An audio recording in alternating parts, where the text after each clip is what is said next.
Tumesema kuanzia mwaka ujao hakuna karo tena, kuanzia primary mpaka chuo kikuu hakuna kulipa karo tena. Raila and Karua storm Marsabit in hunt for votes. That we will promote, we will actively provide bursaries, and we will actively provide opportunities for people from those areas, Northeastern included. This as DP Ruto met education stakeholders here in Nairobi.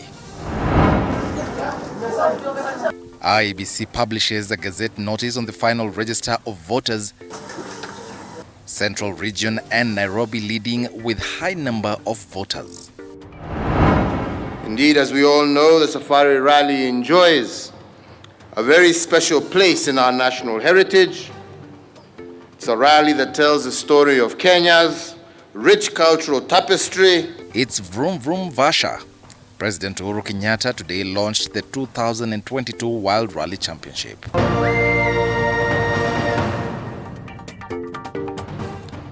Well, good evening. My name is Eric Munene. Our sign language interpreter at the bottom end of your screen is Mini Mbesa. Now, the Azimio la Umoja One Kenya presidential hopeful Raila Odinga has urged Marsabit residents to back his quest to become the country's 5th president ahead of the August polls. Odinga also pledged to end perennial conflicts in the region should he become the president. Paul Kirobi begins our bulletin tonight. Chaos marred the Azimio la Umoja campaigns in Marsabit County as supporters of gubernatorial candidates hurled stones at each other before police officers intervened. Azimio la Umoja presidential candidate Raila Odinga and his brigade took their political campaigns to Marsabit and Moyale, delivering a bag full of goodies to residents. With 46 days to go to the August polls, Odinga promised to prioritize livestock insurance to cushion pastoralist communities from incurring losses due to drought.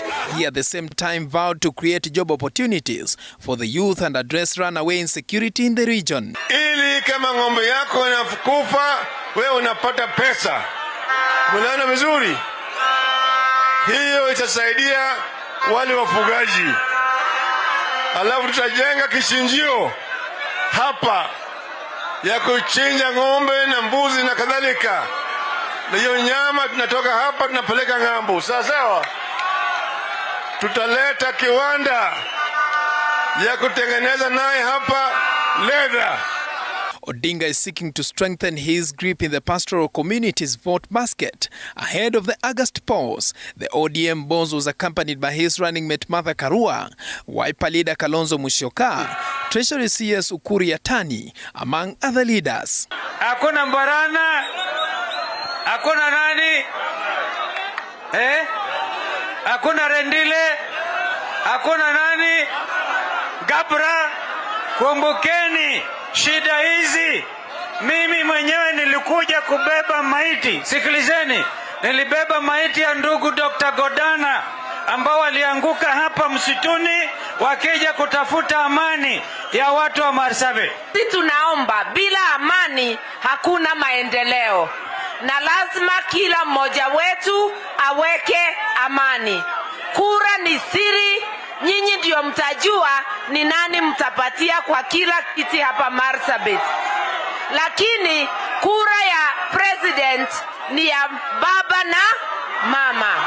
Last month, the Gure community endorsed Marsabit Governor Mohamed Ali's re-election bid to face off with his competitor UDA Marsabit Governor aspirant Kelo Hassama, who promised to prioritize peace building if elected in the August polls. Kelo Hassama was endorsed by Baliti Borana Council of Elders. Paul Kirobi, TV47.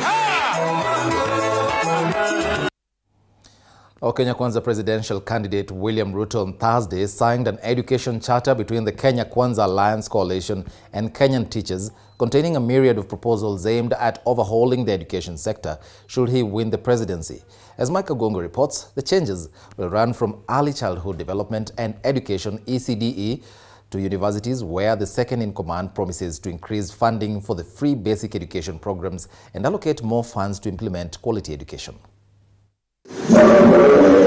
Addressing a forum of education stakeholders at Catholic University Thursday, the Deputy President William Ruto said the Kenya Kwanza government will abolish the localization policy as is set up now and replace it with a program that appreciates the fact that teachers are a national resource and at the level of entry in employment. We also undertake that we are going to abolish the delocalization policy as is set up now and replace it with a program that will appreciate that teachers are a national resource and at the level of entry in employment, the nationalization agenda will be implemented at that level. Ruto said the education's national agenda will be implemented at the national level, but promised to offer an incentive so that teachers who voluntarily want to teach outside their counties or localities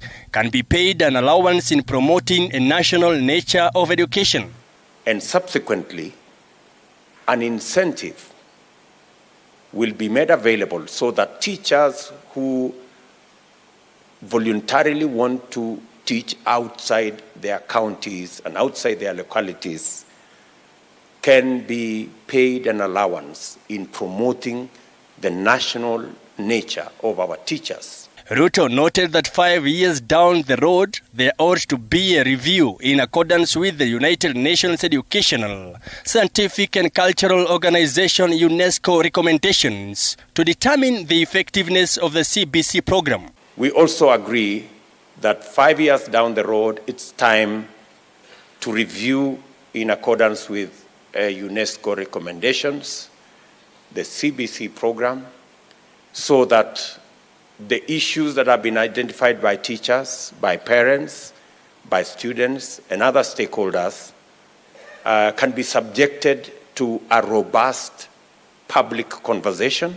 The review, according to DP Ruto, will take a stock of issues that have come up since education program was implemented. Within the context of among the proposals is the establishment of a national education fund to mobilize grants, bursaries and scholarships from private and public sponsors to cater for non-tuition costs. As a commitment as Kenya Kwanza, we will continue to focus and we shall improve on the utilization of resources allocated at all times.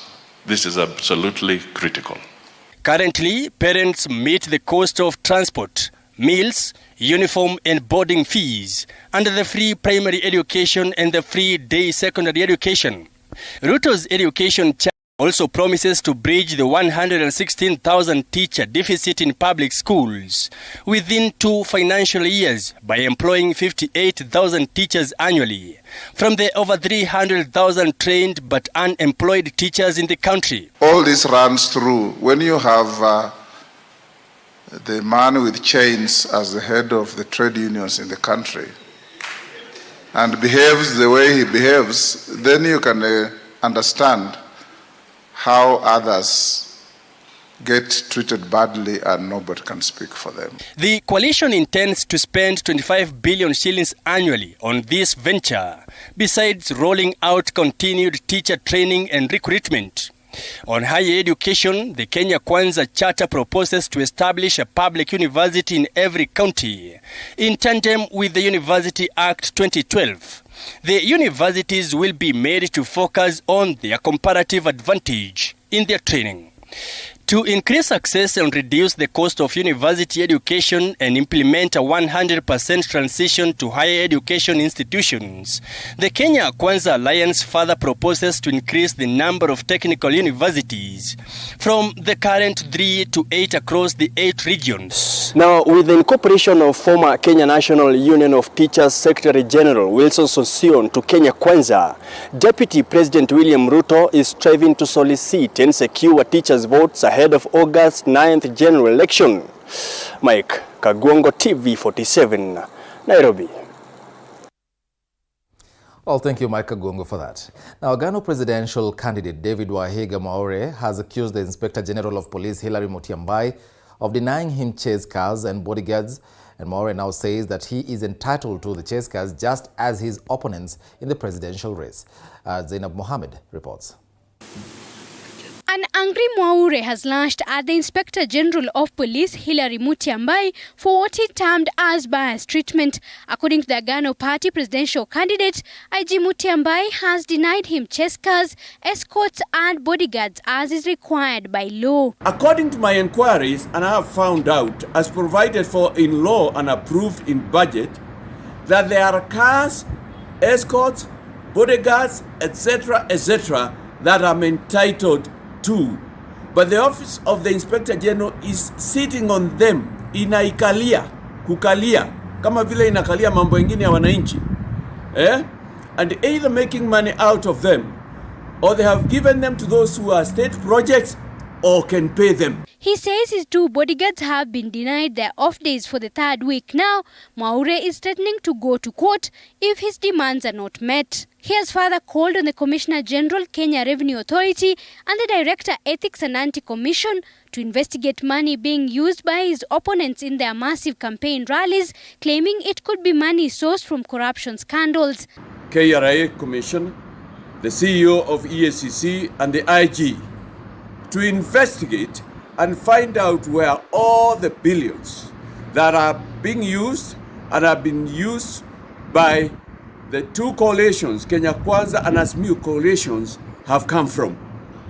At a time when Kenyans are facing dire economic hardships, Kenyans need to know, to be told if this is money from various scandals that took place when my competitors were and have been in government, or whether this is part of the Kenya shillings 15 trillion. Now it's 15 trillion, research has shown so, being wealth of Kenyans illegally stashed abroad. Now, Nairobi gubernatorial candidate Polycarp Igathe has rallied the business community to vote for him in the August polls. Speaking when he met KEPSA members in Nairobi, Igathe said that the city will be safe in his hands, promising to deal with corrupt individuals if elected. Nairobi Governor Chepto Boit with the details. From 2 former governors, both of them. Nairobi gubernatorial candidate Polycarp Igathe today met with members of the Kenya Private Sector Alliance KEPSA, where he continued to drum up support for his Nairobi gubernatorial bid ahead of the August polls. I'm the man for you in Nairobi, but it's your choice on 9th of August. They sleep hungry. So what are we going to do with Linda Jamii? This is my promise to you, because I don't want to give you a scorecard. Linda Jamii is what I do every day, repetitively, to deliver zero hunger. These manifestos are all going into the national business agenda. so that when we say holding your leaders accountable, on our structured engagement, we will engage them on these things that we presented to them, so that when they say they don't remember, we remind them we'll have the pictures of today. According to Igathe, he is the best suited candidate to run Nairobi City County, promising residents that he will save the city from corrupt individuals. The reason why Uhuru Muigai Kenyatta has become very unpopular in Kikuyu land is because he shut-fronted corruption. So all corrupt people and their representatives have moved to the Yellow Party. Actually, this election is not about any other tribe. Kenya is not a tennis match between the Kalenjins and the Kikuyus for presidency. It is not. And there is a mammalian politician and a reptilian politician. Those are the people on the ballot. Igathe has promised Nairobi residents that the Azimio la Umoja coalition government will reduce the high cost of living, which is currently a threat to Kenyans, asking them to instead focus on who will do it rather than what is needed to be done. The first thing we need to do is technology. Deploy urban mobility solutions and digital technology for traffic monitoring and management. We need to remove our police force, our police service, from flagging vehicles, from getting you to move, and let them go and manage security. For well-being, we shall repair every single school sports ground and ensure that sports ground is then used by the local community over the weekend. We shall bring it to superb standards. Chipto Boit, TV47, Nairobi. Thank you very much. Thank you, Chepto Boit, for that. Now, the Independent Electoral and Boundaries Commission, IEBC, has gazetted the more than 22 million voters registered for the August polls. This follows an audit by KPMG. Elizabeth Mutuku takes a look at the numbers. Mount Kenya, which comprises of the counties of Kiambu, Murang'a, Nyeri, Kirinyaga, Nyandarua, Embu, Meru, Tharaka Nithi and Laikipia, has recorded 5.7 million registered voters. Rift Valley region recorded over 4 million registered voters, while Nairobi registered 2.5 million registered voters for the August polls. Western Kenya has 2.2 registered voters, while the coastal regions recorded 1.96 million voters. The counties of Machakos, Makueni, Kitui have recorded 1.7 registered voters of Ukambani region.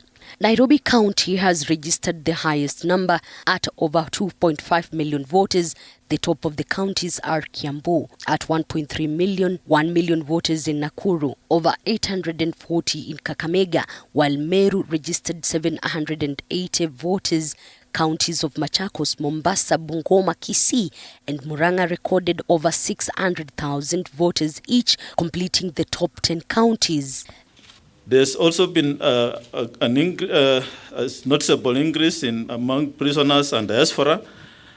In prisons, 2017 we had 5,182 registered voters.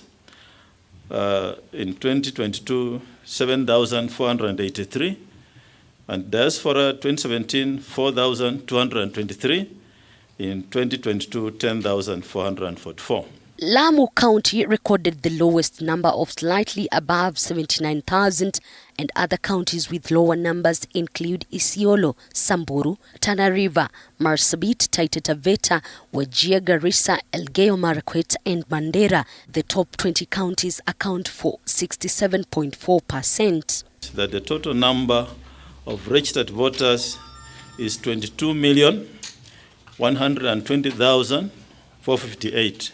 In the audited register, IEBC reported that 246,265 deceased voters were expurged from the register, IEBC increasing 6,000 polling stations, totaling to 46,232 stations which will be used in the August polls. KPMG audit has identified a number of issues that can enhance accuracy and credibility in the register of voters.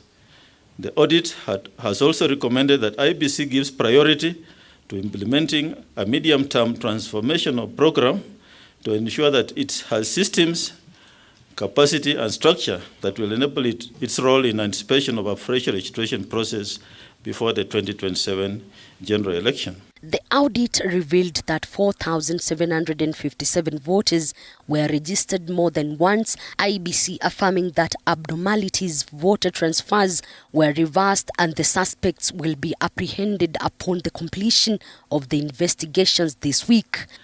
The Commission has already commenced implementation of KPMG recommendations with the third parties providing the Commission with IT support. Elizabeth Mutuku, TV47, Nairobi.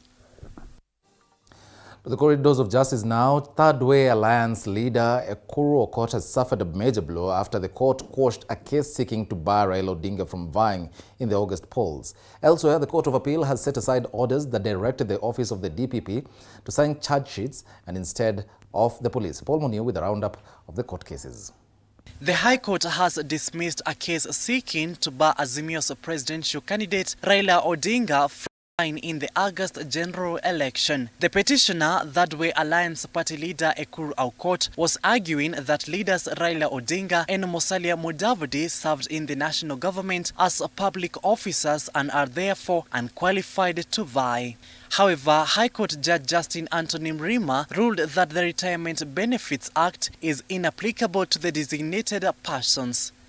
At the same time, a petition has been filed before the Judicial Service Commission seeking the removal of Justin Anthony Mrima for allegedly being incompetent in his work. The petitioner accuses the judge for having issued an order that withdrew police powers to sign charge sheets and instead granted the same powers to the office of the DPP. As a result, the Court of Appeal has issued orders to stop the implementation of a judgment issued by the High Court through the judgment of Anthony Mrima, conferring powers to the Office of the Director of Public Prosecution to sign charge sheets and present them to the Criminal Court.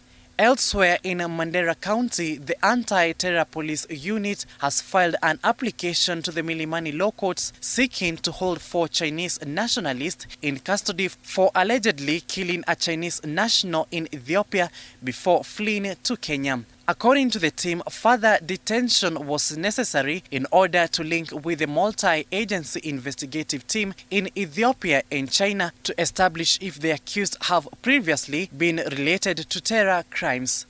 Paul Munio, TV 47.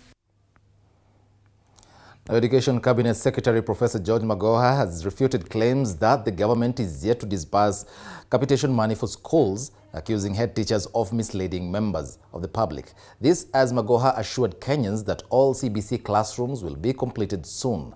Sharon Baranga reports. The first term in the 2022 school calendar that began in April is almost coming to an end.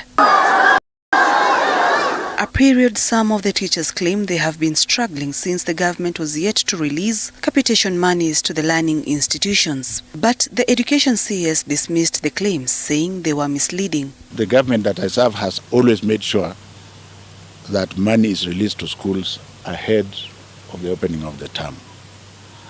We are still in the same term. The money was sent in April, and those teachers who are shouting for money to be paid, the money will be paid as and when it is due. The government has money, but it is my duty to ensure that government money is used for the purposes that it is meant for and that government gets value for money. So this agitation for money to be paid in schools is fake.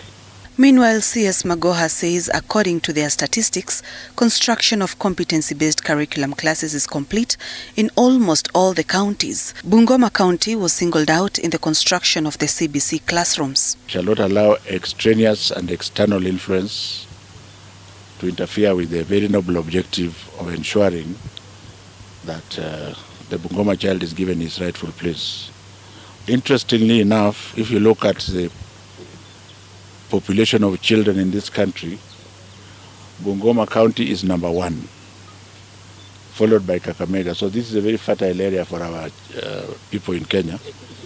And the more reason why we must make sure that the larger number of classrooms that are to be built here, 316 of them, must be completed. Look at Baringo, where everybody would have thought that in Tiati, where there is absolute insecurity, we have already completed the classrooms there. And even in Marigats, we have completed classrooms, we just have 2 to go. The CS has now given heads of schools and contractors in Bungoma County 2 days to ensure construction of the remaining classes is complete.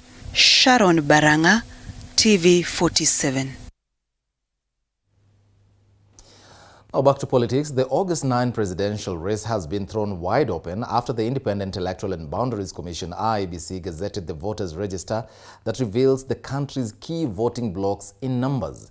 The populous Mount Kenya region leads with 5.7 million votes, followed by the Rift Valley with 4 million votes and Nyanza with 3.1 million votes, setting the stage for battle royale between Deputy President William Ruto and Raila Odinga battling for the 50% plus 1 vote to clinch the presidency.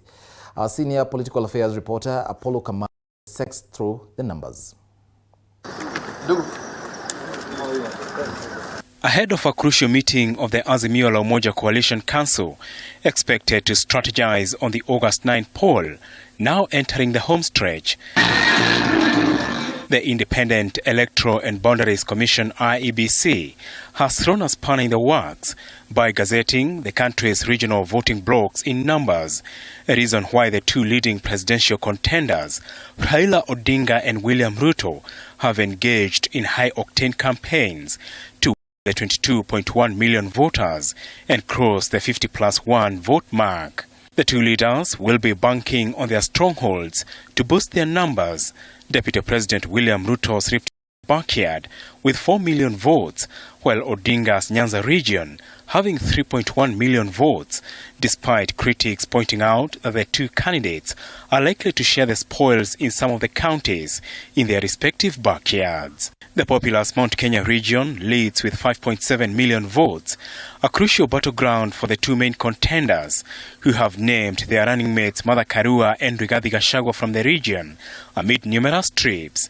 Ruto, who has an upper hand in the region, is banking on a high voter turnout amid a fierce onslaught from President Uhuru Kenyatta, who has endorsed Odinga, the Mount Kenya Foundation, and Martha Karua. Ruto's base is not Rift Valley. Ruto's base is Mount Kenya. You get it? Home ground, if you are playing home game, it will not be in Marsabit. It will be in Kiambu or Nyeri. So that means he must maintain the turnout as near as it was in 2017. Number 1. Number 2, he must keep Raila off the mountain. An impossible task. That's why however hard I try to look at this thing, I can't see how Ruto can win this election. The Western Kenya region, with 2.6 million votes, has become a battlefield for Odinga and Ruto.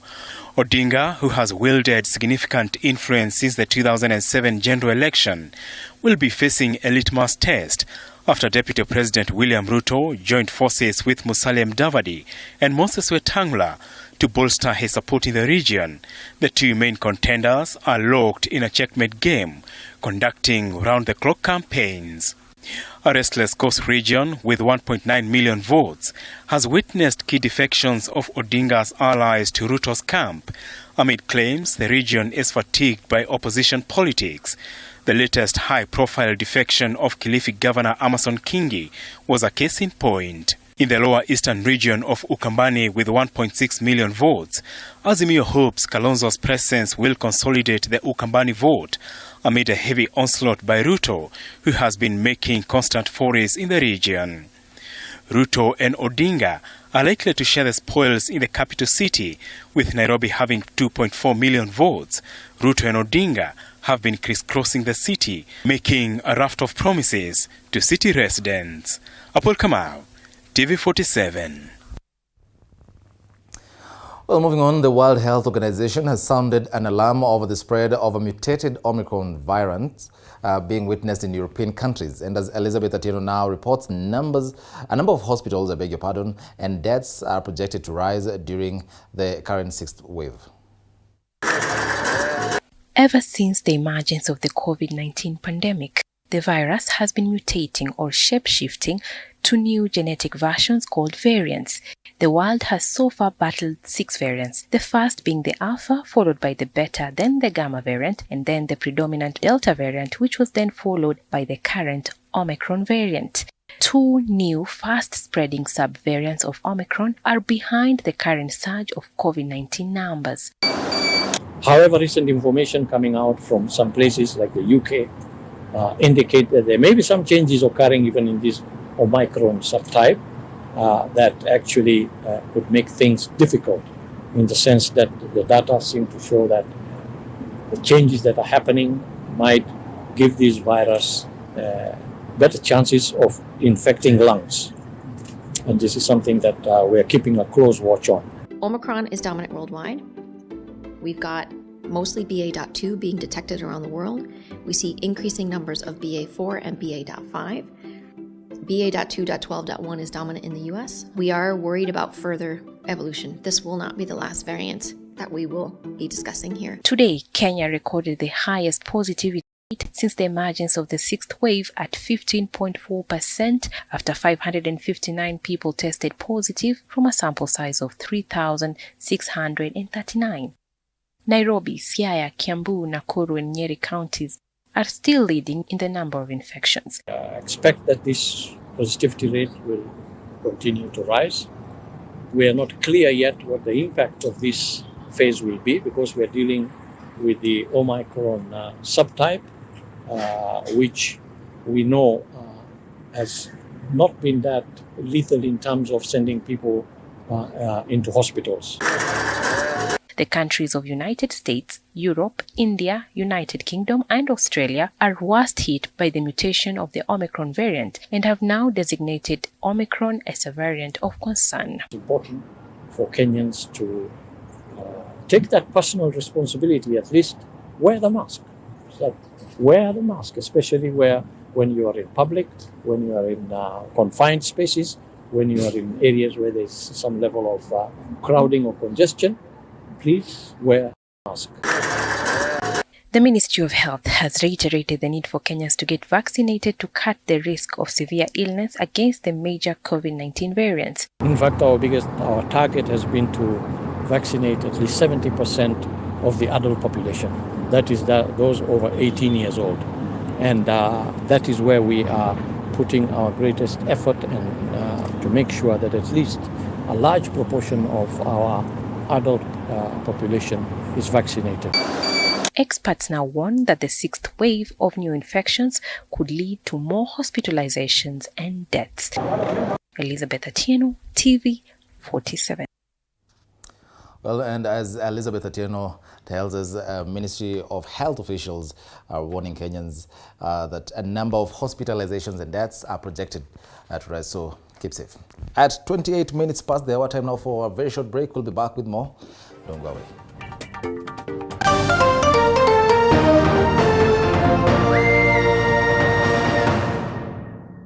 You are watching TV 47, the home of untold stories.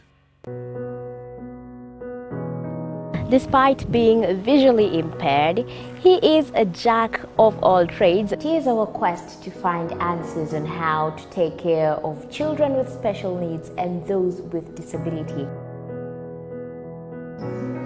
You do not need to see musical notes to understand music, but rather to have your soul feel the vibe.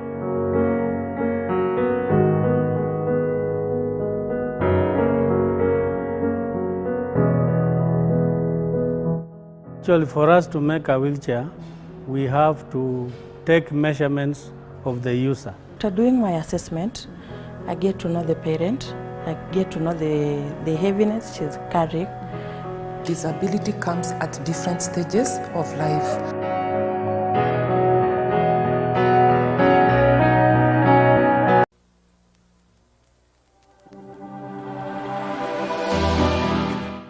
Well, do you know what's happening around you? Morning Cafe with heated political debates. Baraza la Siasa. Hiyo kitu azungumzie, angalie hali ya maisha ya watu. Informative health discussions. Business, farming. Tasty Wednesday, Fitness Thursday, and Feel Good Friday with amazing DJs, celebs, waimbaji, kuna comedians, alafu kuna wajinga, and music bands. every Monday to Friday from 6 a.m. to 9 a.m.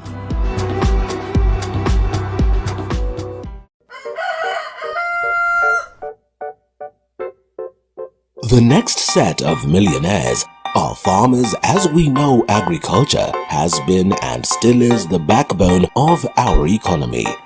As we traverse the different counties to meet different farmers, we ensure to get the story of how they started farming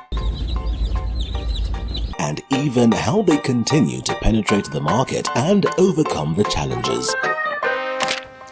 Hapa, the reason why nilieka goose na si ducks. Goose, they are very easy to maintain. A lot of farmers keep on calling, inquiring whether you're supposed to raise some seeds in the nursery or you're supposed to do them directly in the field. The greenhouse helps us control the temperature because the temperature needs to be between 28 to 32 degrees. Walk this journey with us every Sunday at 6:30 p.m. It's no secret, construction ain't cheap. But how do we make it affordable? Different individuals are finding ways of cutting down cost by use of pre-stressed slabs other than reinforced concrete, recycling plastics to make pavers. The brick is stronger, it's cheaper, and it's lighter. And recycling wastewater in your household. What happens to my waste from the washroom, the solid waste? All that can break down. Those are just but a few. Every Tuesday at 7:30 p.m. we talk construction.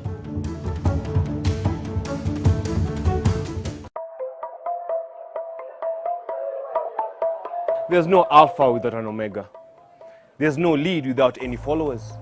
No man is an island. We need each other. We need this conference. We say it, we do it, we act it. Kama una mpenzi wako, kila siku kama nilivyosema, kila siku mwishi mapenzi. We don't toe the line, we set the standard. We don't eat the grass, we lead the pack. As an alpha male, you're also a leader.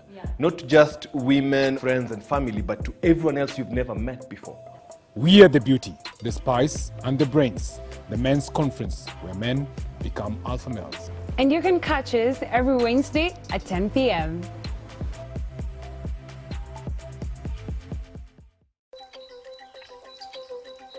This is The Grind. Only those who will risk going too far can possibly find out how far one can go. T.S. Eliot. So I decided, let me just take this up, put the teaching on hold first. Let me try see where this can go. I mean, the opportunities are a lot. But is that all you need? Oh wait, there's more. This seems a little too much. Let's slow it down. You do this is something you do out of passion. Join me, Violet Njoki, as I navigate through the maze of the increasingly dynamic business environment and quiet down the noises.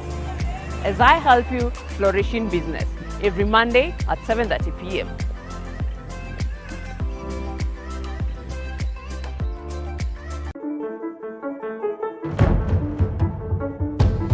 It's no secret, construction ain't OTC. The home of untold stories.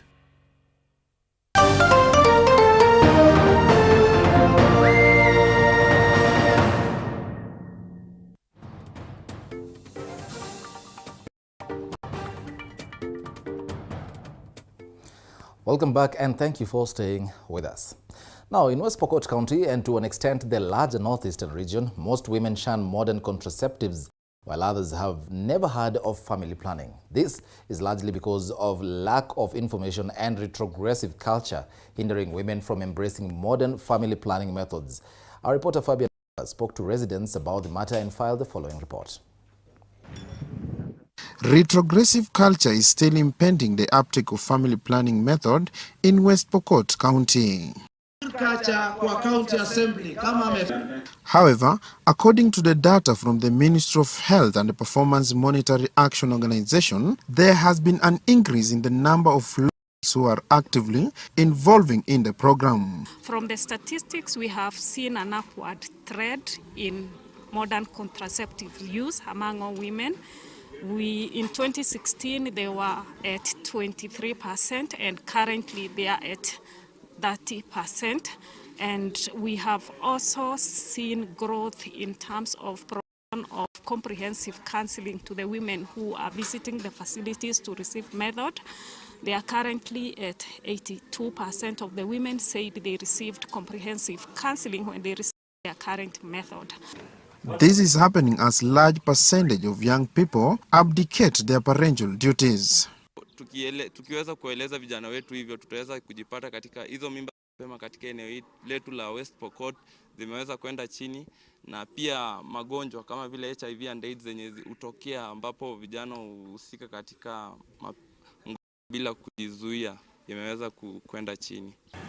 However, the county government through the Ministry of Health has reiterated its plan to roll out these services to rural areas to give locals the opportunity to become fully involved in family planning. Kama county na kama wizara ya afya tumeanzisha hiyo mobile clinic ya kufuata watu wetu wakihama wanafuatwa na services. Alafu pia dispensaries huko tunajenga mingi, tunafungua mingi huko vijijini ili watu wetu waweze kupata. The community is slowly embracing the family planning culture. These are thousands of girls and women in the county are unable to access contraceptives as the community holds on the culture belief that the more children a woman has, the more respected she will be. Sasa kwa ile tabia mno, ile malnutrition.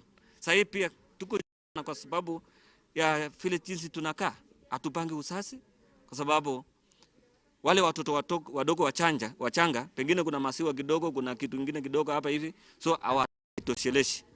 Ndipo sasa tunasema ya kwamba ni ya muhimu kupanga uzazi. Isaac Famba, TV47, West Pokot County. Isaac Famba there with a very eye-opening story. Let's hope something is going to be done. Time now for the latest in the world of business.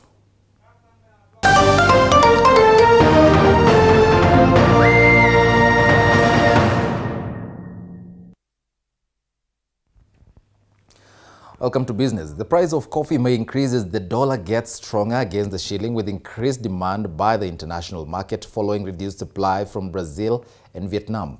According to officials from Sassini Limited, one of the leading coffee millers in the global arena, is currently favoring Kenyan coffee producers, although they also lamented over the high cost of producing a kilo of coffee, and they are now additionally calling on the government to continue transforming the sector, adding that large producers should also be included in the reforms to enable them produce more and create opportunities in the sector.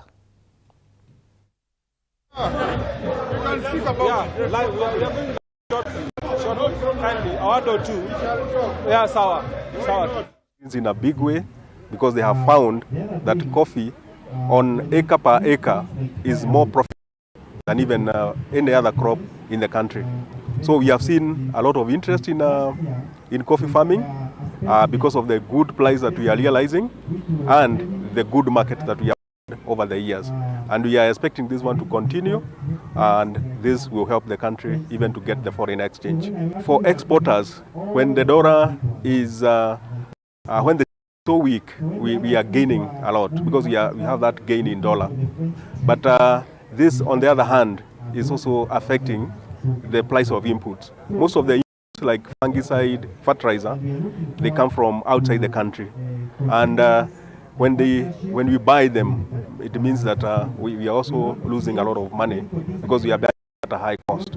So if we can have subsidized inputs, that can help a lot.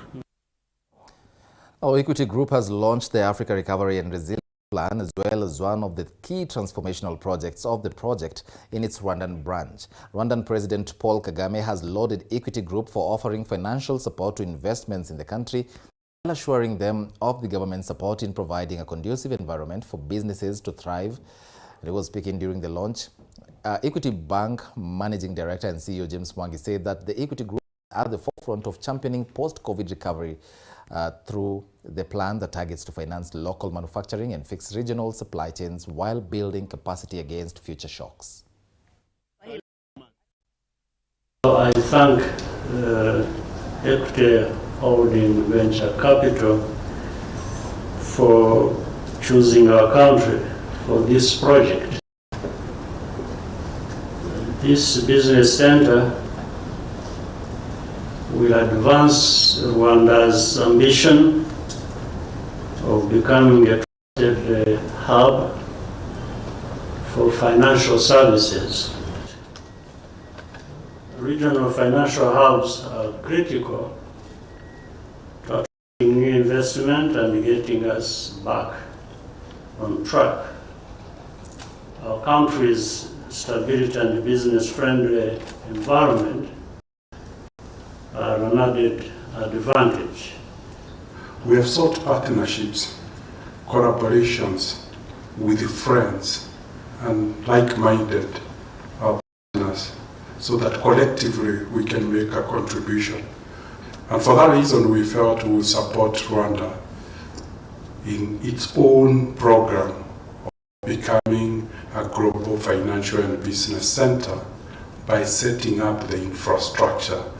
So we are here to do groundbreaking, $100 million twin tower.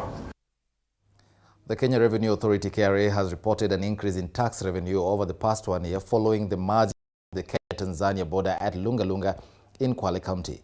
The Coastal Authority official John Chengole said that the revenue earned along the border had improved to more than 700 million shillings every month, while also confirming that the changes at the Lunga Lunga Horohoro border have significantly boosted trade between Kenya and Tanzania.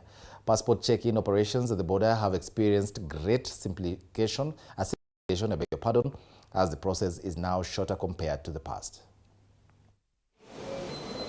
Tulipoanza kutumia ama kufungua border post hiyo Septemba mwaka uliopita, tunaona hata ushuru imepanda, ambapo kufikia ile tarehe ya mwisho kulingana na ratiba yangu hapa, naona tulikuwa tumefikisha hata kama milioni 700, zaidi ya milioni 700. Zamani kulikuwa na changamoto nyingi. Kuna watu wengine ni wamama wazee, kisimama kule alafu watembee kwa miguu waje wagonge pasipoti kule, alafu waje wagonge hapa. Kwa kweli ilikuwa ni uzito. Lakini sasa hivi tunasimama sehemu moja, hapo hapo mtu anagonga pasipoti, anamaliza kila kitu, anarudi kwenye gari. Na zamani kwa tutumia masaa mengi, masaa mawili unaweza kumaliza boda. Lakini sasa hivi kwenye dakika 40, 45 umeondoka. Ikizidi ni 1 hour tu peke yake. Nikiongezea kati ya vifaa napita hapa, unakuta pia imebadilika. Unakuta tuko na hata coal yenye inapita hapa. Kuna copper, kuna chemicals yenye inakuwa exported to Tanzania. Na ukiona biashara imeimarika kwa pande zote.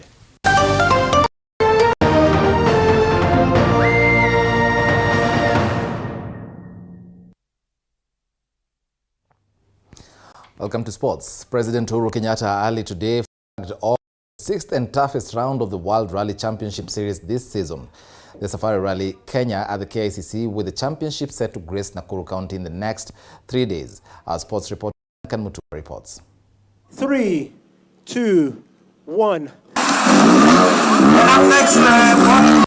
President Uhuru Kenyatta earlier today officially flagged off the 69th edition of WRC Safari Rally at the KICC after yesterday's success in the shakedown, where World Rally Championship leader Kala Rovanpera emerged victorious. During the flag off, President Uhuru Kenyatta described the championship as an iconic, as it tells a story of Kenya's rich culture. It's a rally that tells the story of Kenya's rich cultural tapestry, the warmth of its people, and indeed the diversity of our spend. It is an iconic event tied to the history of our country, to the history of sports in Kenya and East Africa, and to our determination to juxtapose the modern world with our natural beauty.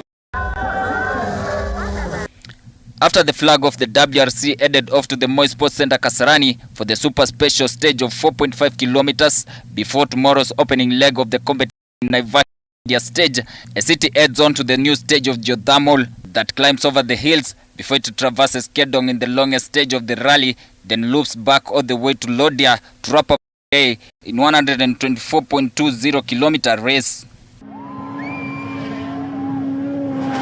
The 2022 edition of the World Rally Championship, the Safari Rally, has promised to be nothing short of excitement, with almost a third of the stage distance being new, as 30 drivers will square off for a podium finish, both domestic and international relishing the race, with the legendary Sebastian Loeb being the notable name after making a return to the rally for the first time in 19 years. Defending champion Sebastian Ogier of the Toyota Gazoo racing team is targeting to retain his title as he faces stiff competition from Takamoto Katsuta, Ot Tanak, Oliver Soberg, Sebastian Loeb, as well as Adrian Formox, among other renowned drivers who will grace the event in the county of Nakuru. And in the next 3 days, the world will witness the finesse of the WRC Safari Rally, the leaps, the slides, and the jumps, as manpower meet the horsepower in Nakuru County. Reporting for TV47, Abdan Khan, Mutua. Well, thank you, Duncan Mutua, for that. Now, the World Rally Championship is here with us, and for the residents of Naivasha, it is time to reap as an influx of rally fans begin to flock the town, these awakening business opportunities. We now cross over to our own Willie Dennis Njiru for an update. Willie Dennis Njiru, how is Vasha? You guys? Thank you very much, my colleague Eric Munene from studio. The NA in Naivasha is out, and it is Naivasha until Sunday. And as you can see, behind me is a beehive of activities. With me is the manager of a popular club here in Naivasha. And on my left-hand side, I have a whole contingent of rally fans from Uganda. And the situation as it was during the day has just had a turn, and now they are here having fun, and without taking much time, Duku, tuko na Waganda wengi wamefika hapa. What does it mean for you in business? Just get closer here. Your name, please, and tell us your insight about. Okay, my name is Mike Ambey. I'm the manager of Lion Grill here at Naivasha. We are so glad to have visitors this time, which is on 23rd on Thursday.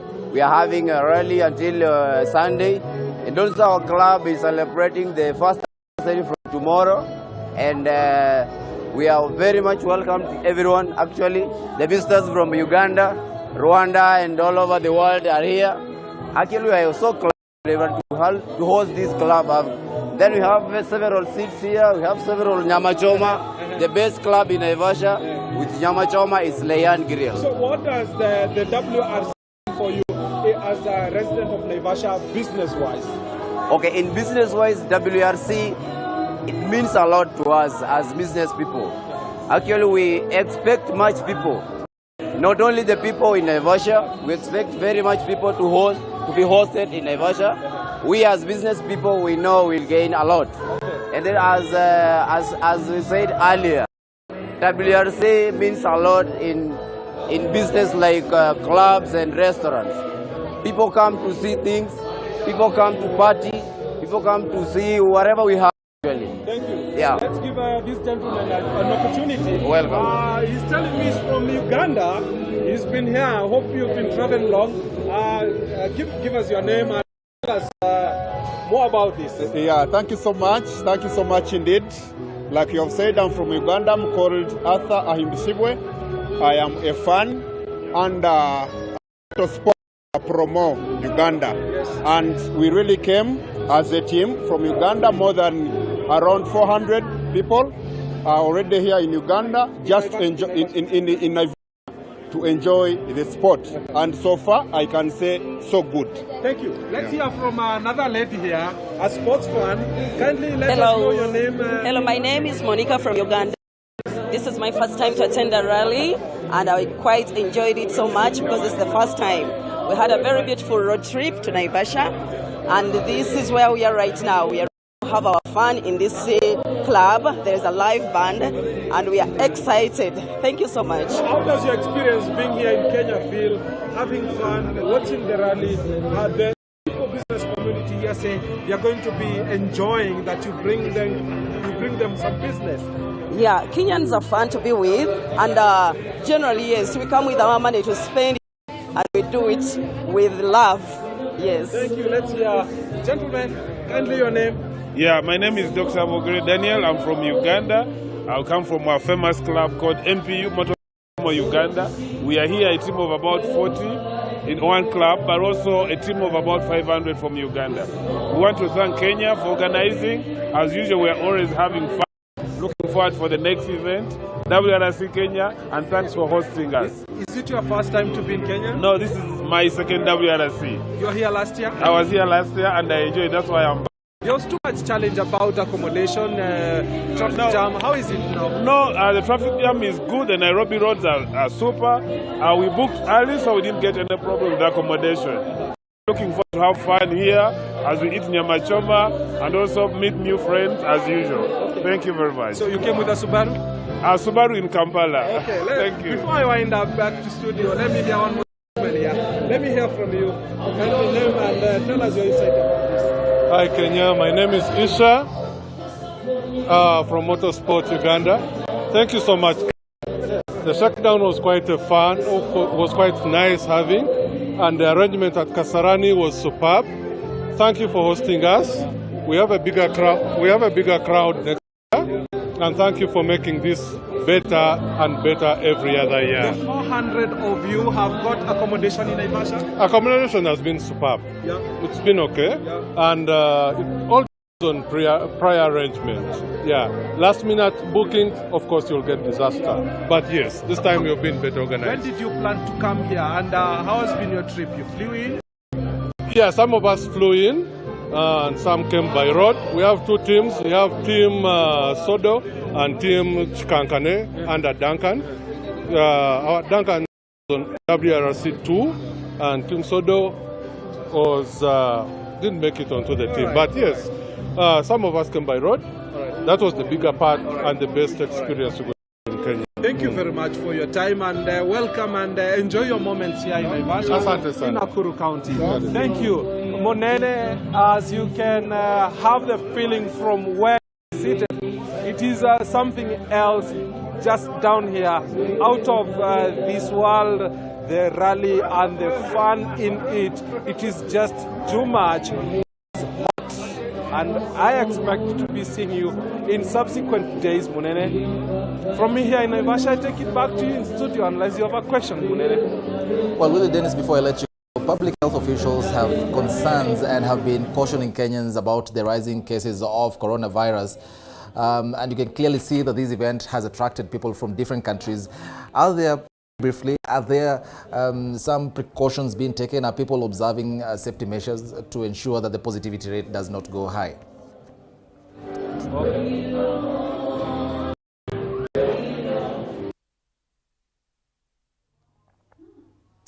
We seem to have lost Willie Dennis Njiru's connection there. But that's our report.